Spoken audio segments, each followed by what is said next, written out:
Alright, so this is a review of the Introduction to Derivatives unit. First, let's look at the limit definition of a derivative. So we need to review two things.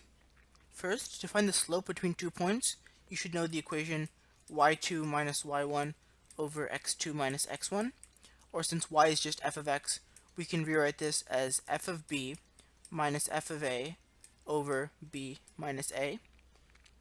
Also, the definition of a tangent line. As you learned in geometry class, a tangent line is a line that touches something at exactly one point, as in this image. So now on to the calculus. If we wanted to find the slope of a function at exactly one point, meaning we wanted to find the tangent line at a point, in our slope equation a and b would be equal. The way that we write this is as follows. We'd say the limit as x approaches a of f of x minus f of a over x minus a. Basically, as the 2 points get closer and closer together, what value does the slope approach? Another pretty common way you might see this written is like this. The limit as h approaches 0 of f of x plus h minus f of x over h. Basically, where h is the distance between the 2 points approaches 0, what happens to the slope? So this doesn't always work.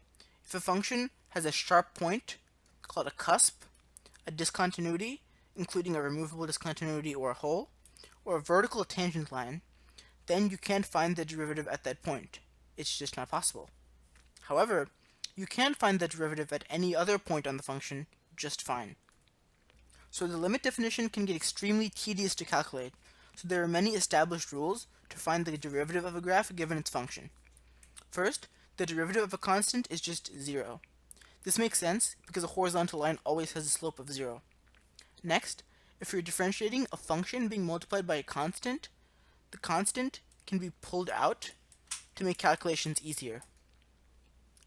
Moving on, if you have x being raised to a rational number, then we use what is called the power rule.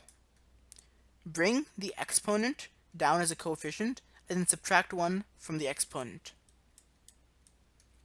For example, if f of x is equal to x cubed, and we want to find the derivative with respect to x, then we'd get, so the 3 would come down to the coefficient, and then our exponent would be 3 minus 1, or 3x squared.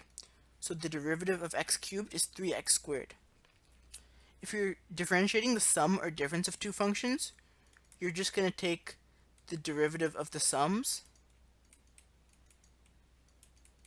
or the derivatives of their differences. However, if you're taking the derivative of the product of two functions being multiplied together, you can't just multiply their derivatives. You have to use the product rule. So the derivative of f of x times g of x is f prime of x times g of x plus f of x g prime of x. Just so you know, when I'm writing f prime of x, that's the same thing as writing d dx. It's just a matter of choice, but I'm using f prime of x because the notation is cleaner. So looking at the power rule, a function is being multiplied by the other one's derivative. And the same pattern would apply if we had three functions. So if we're taking the derivative of f of x times g of x times h of x, then this would be f prime of x, g of x, h of x, plus f of x, g prime of x, h of x. I think you can see where this is going. Plus f of x, g of x, h prime of x. So each function is being differentiated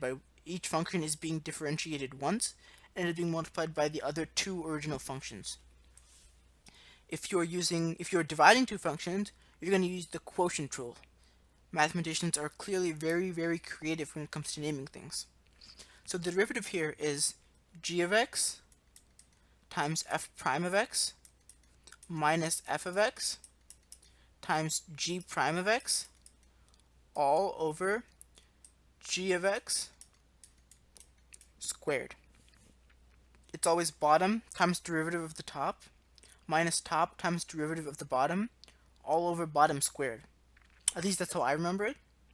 And it's very important to note here that the order of the functions does matter. Some people will accidentally start by writing f of x and g prime of x here, but that will give you the wrong answer. That is not correct. Be really, really careful. Next is the derivative of trig functions. So I'm going to write them out. The derivative of sine is cosine. The derivative of cosine is negative sine. The derivative of tangent is secant squared. The derivative of cotangent is negative cosecant squared. The derivative of secant is secant tangent. And the derivative of cosecant is negative cosecant cotangent. Now this may seem kind of hard to remember, so I'm going to show you what I do to remember. Notice that all functions starting with a c, cosine, cotangent, and cosecant, all have a negative in front of their derivative. Also, notice how similarly named functions have similar derivatives. Sine and cosine, tangent, cotangent, secant, cosecant. The pattern of the derivatives is the same. That's why I've ordered them in this fashion. It's just that sine was replaced for cosine, secant was replaced for cosecant, and so on. Finally, the last topic in this unit is the chain rule. This was, for me, the first conceptually difficult topic, but it is incredibly important and it is used all the time. If you're differentiating a compound function, f of g of x, you first take the derivative of the outside function, so it's going to be f prime of g of x, and then multiply that by the derivative of the inside function, g prime of x. For example, if we wanted to take the derivative of sine of cosine of x, we'd first start by taking the derivative of the outside function, which is cosine, or which is sine.